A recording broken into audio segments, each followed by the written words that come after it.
Solar panels, sometimes known as solar PV, use sunlight to generate electricity. The key part of a solar panel is a thin layer of semiconducting material that absorbs sunlight and converts it to electricity. This can then be used to power electrical appliances in your home. But before it can do this, the electricity your solar panels produce needs to be converted from direct current to alternating current. This makes it safer for use in your home and usable with your appliances. You'll need an inverter to do this, which is a box that's usually set up in your loft. You'll also have a meter inside your home to show you how much electricity your solar panels are generating in real time.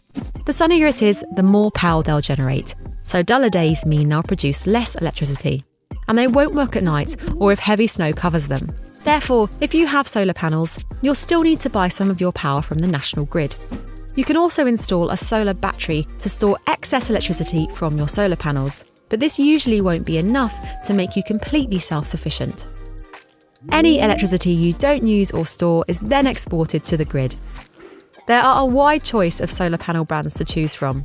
To find out the solar panels that impress their owners, visit which.co.uk/solar-reviews.